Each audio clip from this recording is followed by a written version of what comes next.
احنا جبنا رومي وانتي جبنا حدقة، فنة وحرفانة حرفانة حرفانة، شهامة وجدعانة جدعانة جدعانة، واحلى حاجة فينا.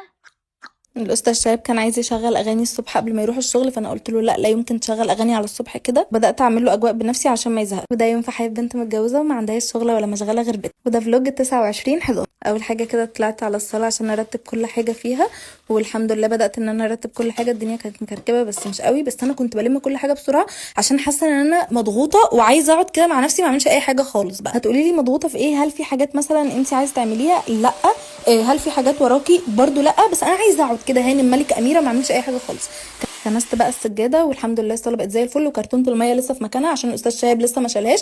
يعني ادوله قيمه حوالي 4 5 سنين كده هيشيلها ان شاء الله. وانا بنضف شنطه الاستاذ شهاب لقيت فيها كميه فكه رهيبه، فبجد انا بعشق ان انا الاقي فكه، بتبسط قوي بجد. يعني لو لقيت مبلغ بجد كبير عمري ما هتبسط كده. وبتسالوني على المكرميه اللي فوق السرير، هي من عند اماني، هحط لكم اكونتها تحت. دخلت بقى على المطبخ الحمد لله ما كانش فيه مواعين، فقلت خلاص بقى هاخد وقتي. بقى دخلت عشان اخد شاور.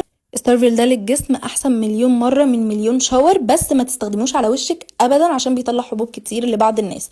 واستخدمت دول شامبو هير ماسك. ولو عايزين البودي لوشن يثبت على جسمكم وريحته تفضل وقت طويل، افردوه كده على جسمكم، وبعدين بالباودر باف حطوا شويه اي بودره تلك عندكم وافردوها كده على جسمكم بالطبطبه. بجد الريحه بتفضل تحفه، تثبت معاكي وقت طويل. خلصت بقى ورطبت وشي وحطيت هايلورونيك اسيد، والمروحه دي صديقتي بجد في السكين كير. دخلت عشان اعمل ايس كوفي وبحط معاه شويه فانيليا علشان ما احسش ان اللبن طعمه جاموسه. قلت بقى كده هقعد اتبسط مع نفسي بالايس كوفي. لقيت المندوب بيرن عليا، نزلت عشان استلم اوردر، استلمته وطلعت.